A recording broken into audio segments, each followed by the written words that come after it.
네, 오늘은 9월 첫째 주 성찬 예배가 있는 날입니다. 그래서 오늘 우리가 나누게 되어질 이 말씀이 우리에게 주는 예수 그리스도께서 우리에게 베풀어 주시는 그 은혜의 그 내용이 무엇인지, 그리고 그 은혜의 내용을 이 성찬 예식을 통하여서 다시 한번 새기고 기억함으로 한 주간을, 한 달을 다시 시작할 수 있게 되어진 것을 너무나도 감사하게 생각합니다. 우리가 매월 첫째 주 성찬 예배를 드리며 은혜를 참 많이 받습니다. 성찬 예배를 통하여서 하나님께서 우리에게 주시는 은혜가 항상 크다라는 것을 느끼게 되어져요.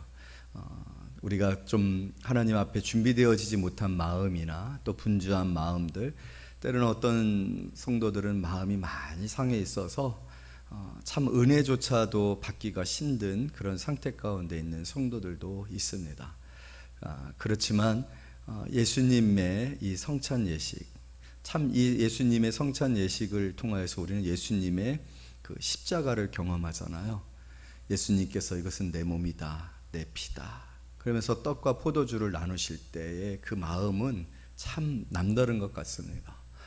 이것은 사실은 목사를 통하여서 또 교회 예식으로 우리가 진행되어지지만 참 예수님이 직접 제자들에게 떡과 포도주를 나누어 주시던 그 일을 행하는 거거든요. 그래서 참 의미가 크다라고 생각이 되어져요.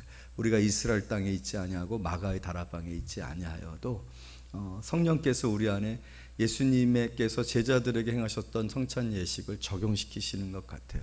그래서 바울도 그런 은혜가 있었기 때문에 내가 베푸는 이 성찬 예식은 주께 받은 것이다 라고 얘기했어요. 바울은 성찬 예식에 참여하지 않았잖아요. 예수님을, 육신적인 예수님을 경험하지도 않았어요. 예수님과 3년이라는 공생애를 같이 보내면서 예수님과 호흡하고 예수님을 인격적으로 체험하지 않았어요. 그럼에도 불구하고 성찬 예식에 관해서는 굉장히 직접적인 표현을 사용하거든요. 예수님께 받았다. 그러니까 직접 자신이 지금 이 나누는 성찬 예식의 떡과 포도주를 마치 예수님께 받은 것 같이 느끼고, 그리고 그것을 나누는 그 은혜, 그 성령의 감동을 그렇게 표현을 했었던 거거든요. 근데 많은 목사님들, 저를 비롯한 많은 목사님들이 성찬 예식을 행할 때 그런 느낌을 받습니다. 주께 받은 것으로 이 예식을 행하거든요. 그래서 그런지 성도들도 참 예수님께 직접 받는 그런 은혜를 경험한다라는 거예요. 그래서 오늘 여러분들이 이 예식을 통하여서 그런 은혜를 경험하고 그렇게 또 살아가는 이 9월 한 달이 얼마나 풍성하겠습니까? 물론 여전히 우리에게 어려움이 있을 거예요. 또 힘듦이 있을 거예요. 또 풀려지지 아니하는 일들이 있을 거예요. 그럼에도 불구하고 살아가지게 되어지고 계속해서 나아가게 되어지는 것은 주의 은혜이고, 이렇게 자신의 몸과 자신의 피를 다 흘려 구원하신 주의 백성들을 하나님께서, 예수님께서 얼마나 사랑하십니까? 그 사랑하는 백성들을 예수님께서 얼마나 기억하시고 지키시고 붙들어 주시고 또 이끌어 주시겠습니까? 또 때로는 정말로 우리 지난주에 나눴었던 말씀처럼 베드로처럼 그의 제자들처럼 정말로 어떻게 보면 영적 침체에 빠진 거죠. 원점으로 돌아간 거예요. 원점으로, 처음으로 돌아간 거예요. 그래도 그곳에서 또 다시 예수님이 찾아가서 불러주시잖아요. 불러주셔서 사명을 주시고 또 보내시는 그런 일들, 여러분 그렇게 우리 주님께서 이번 9월 한 달도 함께 해주실 거라고 믿습니다. 오늘 본문의 말씀은 예수님의 공생의 시작이에요. 마태는 자신의 기록 가운데서 뭔가 이렇게 전환이 되어지는 시점들을 항상 구별하여서 우리가 새롭게 그 문제를 접촉할 수 있도록 해주고 있거든요. 그래서 17절에 보게 보면 이때로부터 예수께서 비로소 전파하여 이르시되 라고 얘기했다. 그러면 이때가 어느 때냐면 예수님께서 나사렛에서 사셨잖아요. 예수님의 고향이죠. 그래서 나사렛에서부터 예수님께서 갈릴리로 가셨다라고 얘기를 하고 있어요. 갈릴리. 그래서 실제적으로 예수님의 갈릴리의 사역이 시작이 되어지고 예수님의 모든 그 사역들이 갈릴리를 중심으로 해서 이루어지고 있는 것을 볼 수가 있습니다. 물론 이제 생애의 마지막 부분은 예루살렘으로 올라가셔서 예루살렘의 그 건너편 감난산을 거점으로 해서 성전에 들어갔다가 또 나오셨다가 하시면서 생애를 보내셨지만 대부분의 시간은 갈릴리에서 지내셨단 말이에요.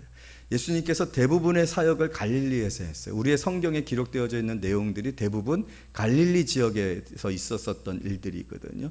그래서 이적도 갈릴리에서 나타나고 또 예수님의 많은 말씀들도 갈릴리에서 선포가 되어졌단 말이에요. 그렇다면 이 갈릴리가 도대체 어떤 지역이냐라는 거예요. 어떤 지역이기에 이 갈릴리에서 예수님께서 사역을 하셨고 이 갈릴리에서 천국 복음을 선포하셨느냐라는 거거든요. 왜 갈릴리여야 하냐? 여러 땅 있잖아요. 이스라엘도 많은 지역들이 있지 않습니까?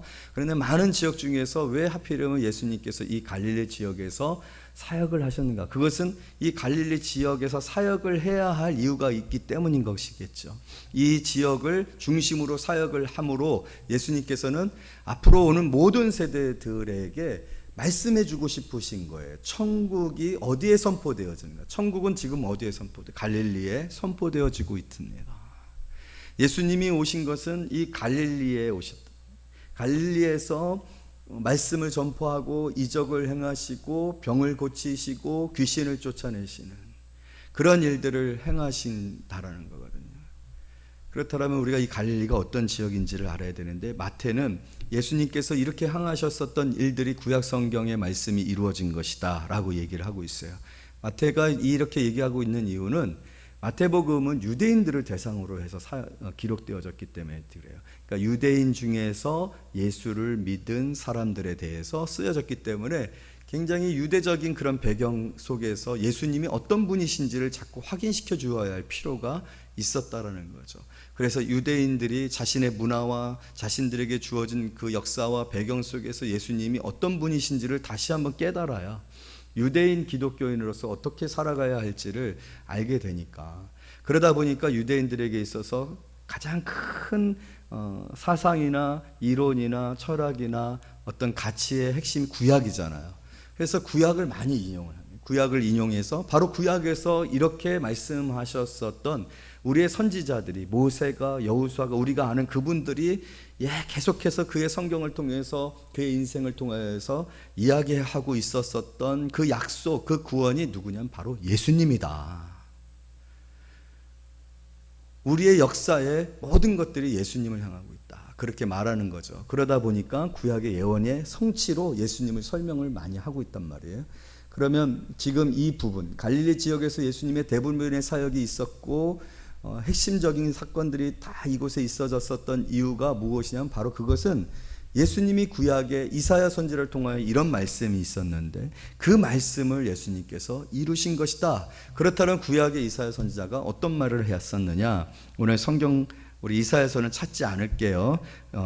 친절하게 기록해 주었기 때문에 이 말씀을 읽는 것으로 대신하겠습니다. 14절부터 16절까지 다 같이 말씀을 읽겠습니다. 시작.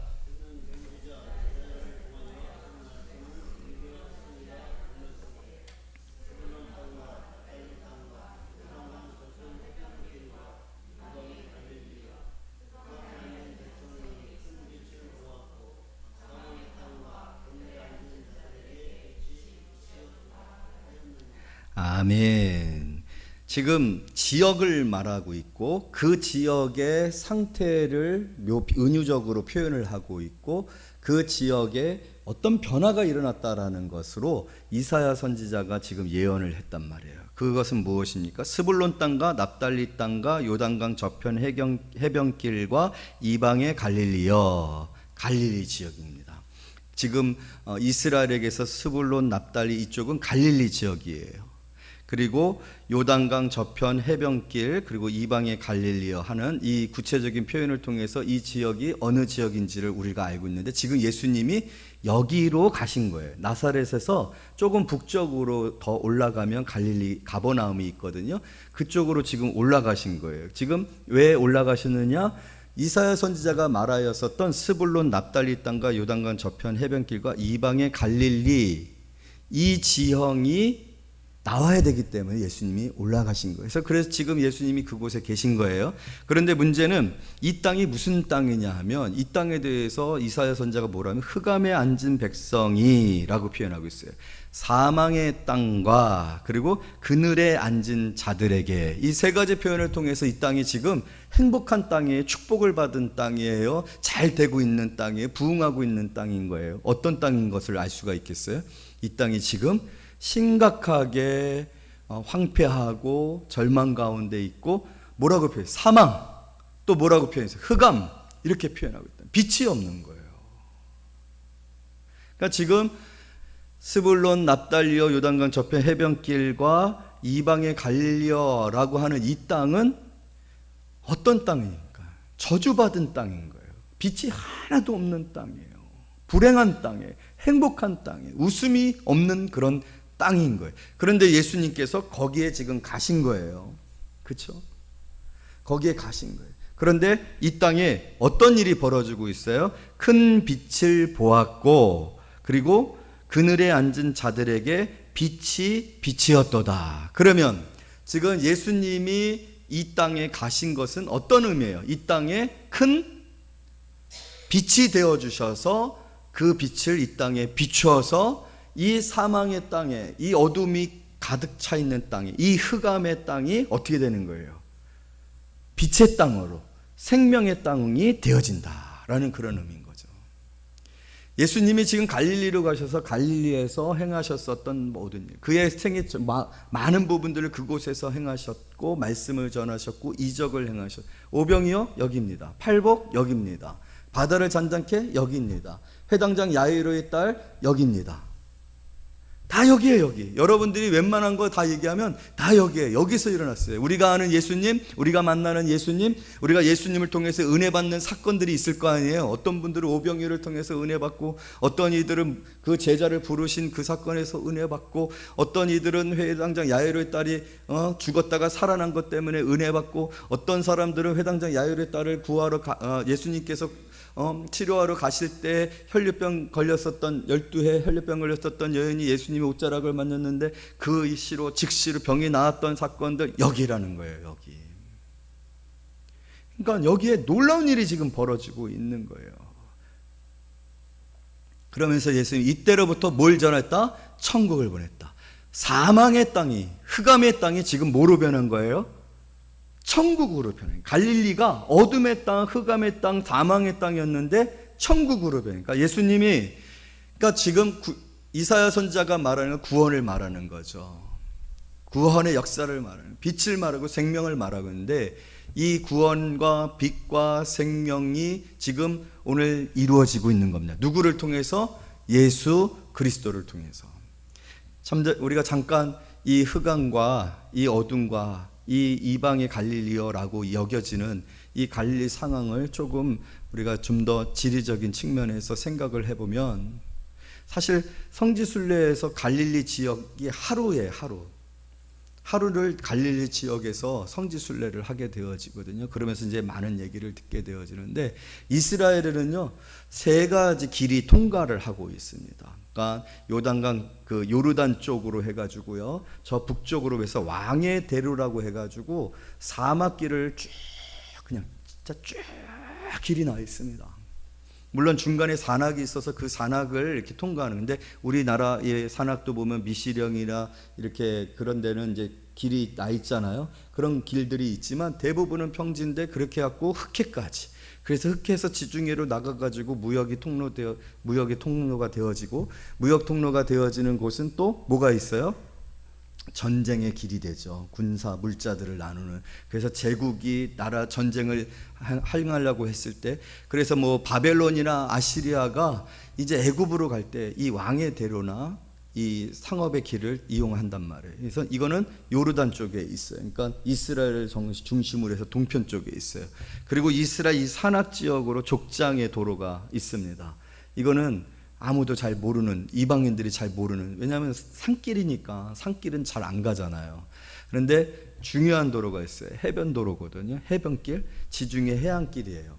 대부분의 이 로마나 바벨론이나 페르시아나 아시리아가 이 애굽으로 가는 그런 길을 택하려고 했을 때 바로 이 해변길을 이용을 해서 가거든요. 이 길이 제일 평지이고 항구가 있고 하니까 여러 가지로 좋은 점이 있어요. 또 무역의 길이 되기도 하고. 그런데 신기한 거는 이 길이 쭉 가다가 갈릴리 쪽으로 꺾어집니다.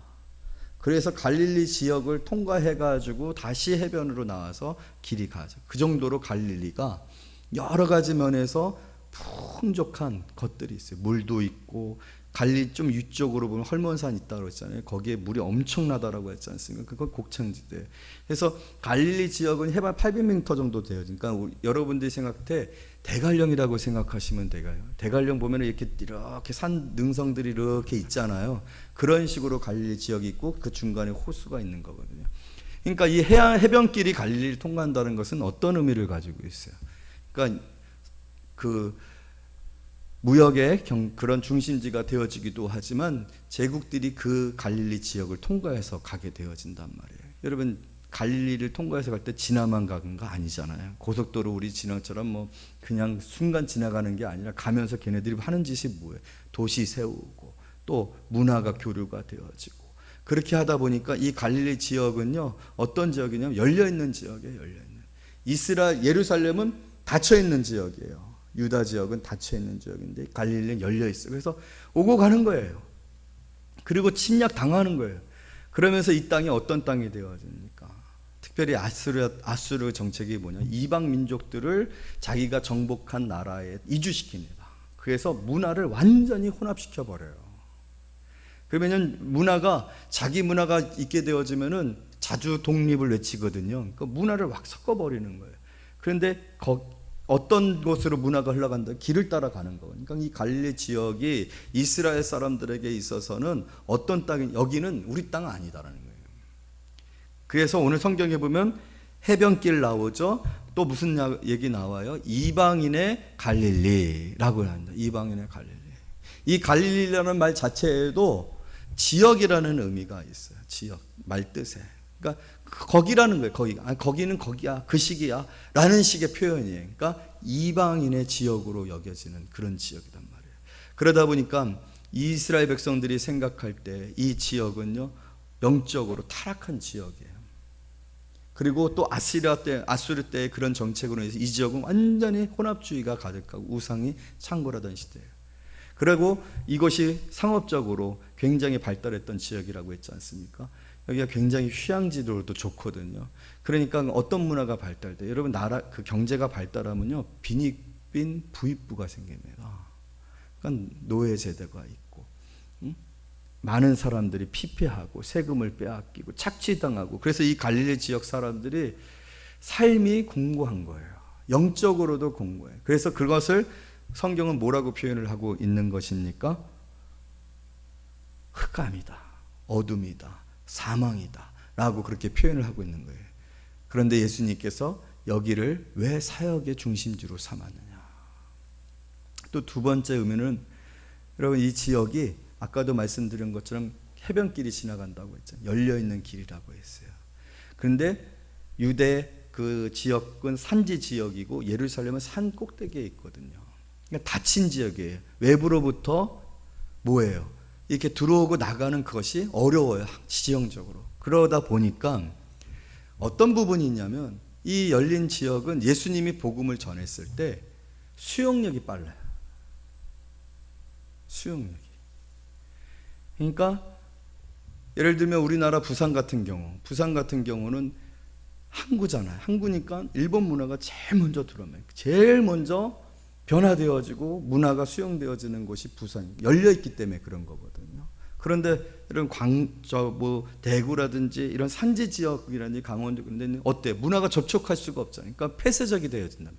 그래서 여러분, 강원도가 복음 전하기가 굉장히 힘듭니다.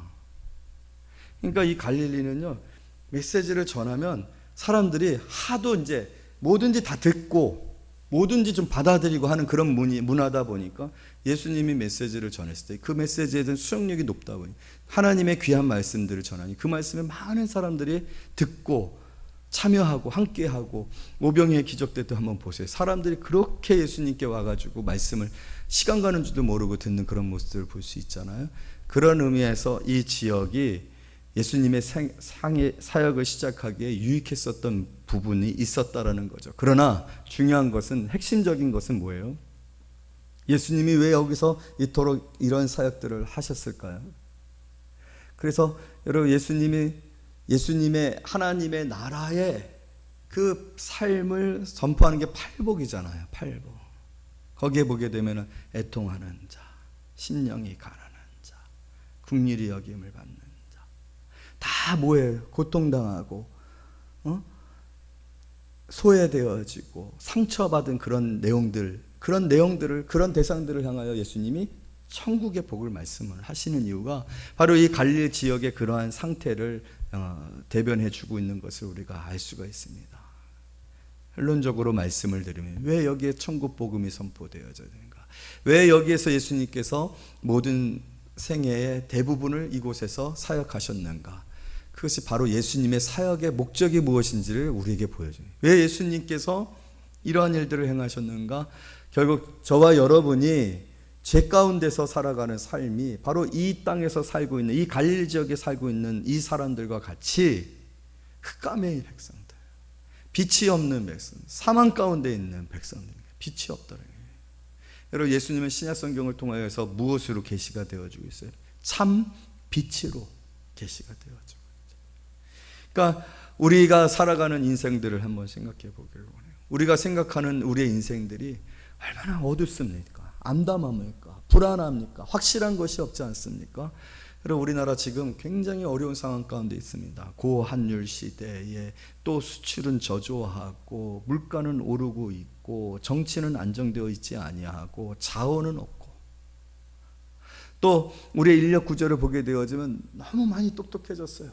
그래서 사람들이 편한 것만 좋아하고 어떤 힘들고 어려운 것들에 관해서 많은 사람들이 그래서 노동 시장에 많은 지금 불기능과 또 이런 주택 문제를 하면서, 사실 오늘날 이 세상의 삶을 생각을 해보게 되어지면 너무 공고해요.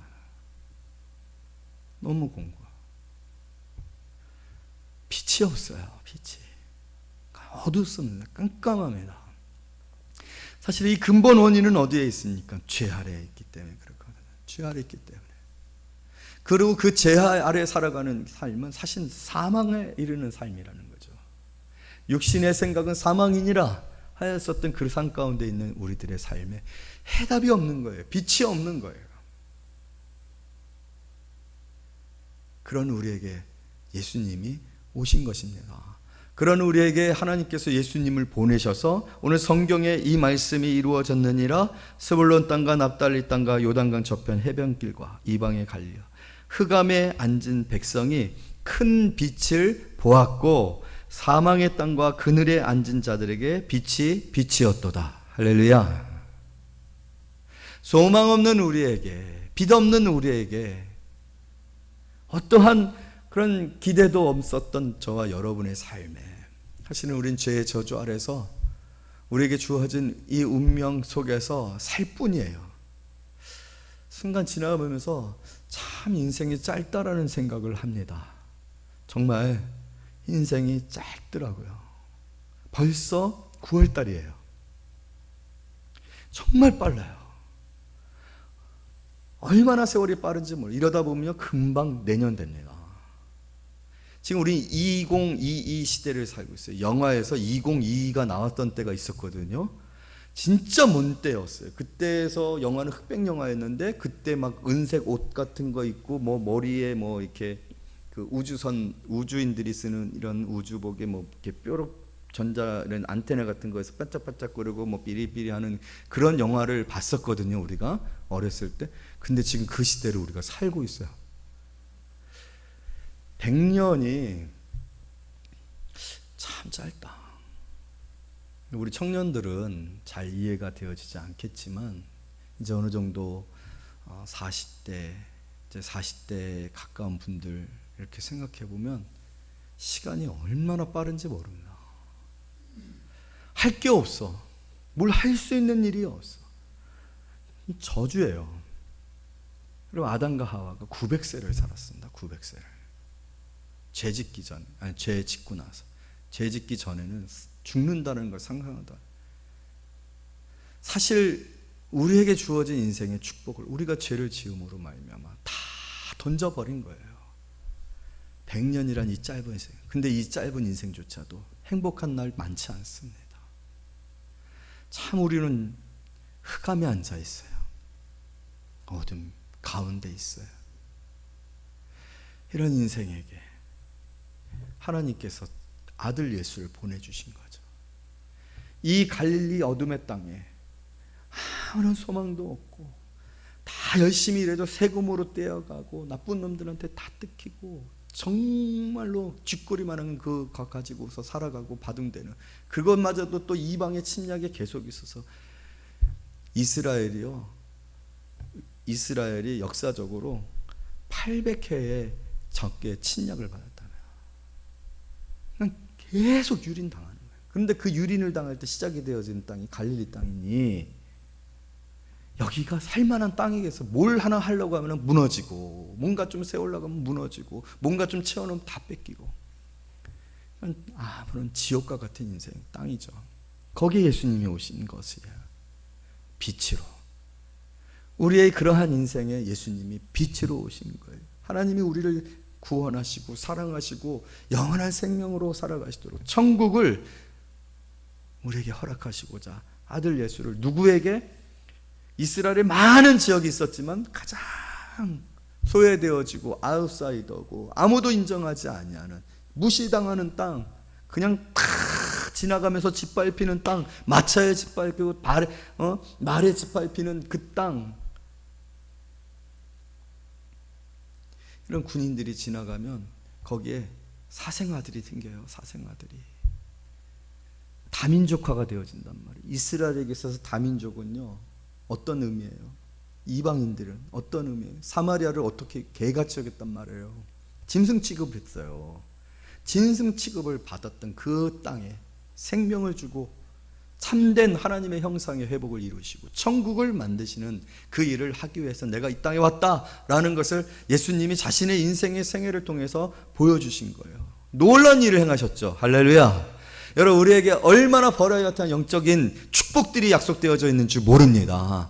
갈릴리의 수많은 사건들, 그 해변과 그 지형에서 있었던 수많은 사건들, 백성들이 기뻐 예수님을 따르고 환호했었던 그 사건들, 그것이 저와 여러분의 사건들인 줄로 믿습니다. 우리에게 얼마나 놀랍고 영적이고 버라이어티한. 그래서 이사야서 9장 끝부분에 보게 되면은 그는 기묘자라 모사라. 기묘자라는 건 너무너무 신기해서 너무너무 놀라워서 너무너무 다양해서 도대체 뭐지? 어떻게 이런 일들이 일어나지? 라는 의미가 기묘자라 모사라 하는 그런 뜻이거든요. 여러분, 예수님이 오늘 저와 여러분의 기묘자라 모사라 할렐루야. 그러한 천국. 우리는 천국을 너무 심심하게 생각해요. 천국 가면은 맨날 예배만 드리고 삼시세끼 다 나올 거고 맨날 천사만 보는데 천사는 다 해. 색깔이 없어. 천국은. 천국 가기 싫다. 그런 천국 알 때 아닙니다. 여러분, 갈릴리에 지금 천국 복음이 선포될 때 이 갈릴리에 얼마나 매일매일 사건입니다. 매 시간마다 사건입니다. 예수님이 게으르세요? 예수님이 바다를 건너가셨을 때 너무 피곤하셔서 그 바다 고물에서 그 배 고물에 의지하여서 잠을 주무시고 풍랑이 있는데도 잠을 주무실 정도였으니까 얼마나 피곤하셨을까. 여러분, 예수님이 얼마나 세밀하고 민감하신 분인지 아시지 않습니까? 그렇게 예민한 분이 잠을 그 정도로 잘 주무셨다라는 것은 얼마나 분주하게 일하셨. 그렇게 우리를 위하여 일하시는 예수님이신 줄로 믿습니다. 내 삶에 예수를 믿는 일이 진부하고 재미가 없고 감격되지 아니하고 기쁨이 없다? 이건 말도 안 돼. 그거는 진짜 신앙생활 제대로 하고 있지 않아요. 신앙생활은요, 예수 안에서 살아가는 삶을 얼마나 버라이어티한지 모릅니다. 얼마나 놀랍고 새롭고 새로운 은혜, 항상 새로운 그런 하나님의 공급하신 하늘로부터 주어지는 은혜가 있는지 몰라요. 그러면 세상이 재미없어지는 겁니다. 세상이 재미없어져요. 그러니까 세상이 자꾸만 흉내를 내는 거죠. 재미있는 것들 계속해서 만들어내는 거죠. 그런데 천국의 기쁨, 천국의 즐거움을 따라가지를 못합니다. 갈릴리와 같은 그런 영적 상태 가운데 있는 우리, 죄 아래 살아가는 저와 여리, 흑암에 사는 백성들, 그늘에 앉은 저와 여러분들에게 예수님이 오셨습니다. 아시고 오셨습니다. 오늘 성찬 예식을 통하여서 그 예수님을 다시 한번 깨닫고 영접하고 또 그 예수님을 더 가까이 경험하고 사랑함으로 여러분의 이 9월 한 달이 흑암에 앉아있는 삶이 아니라 천국 복음으로 말미암아 기뻐하는 삶이 되어지는 귀한 시간이 되어지기를 원합니다. 다 같이 기도하겠습니다.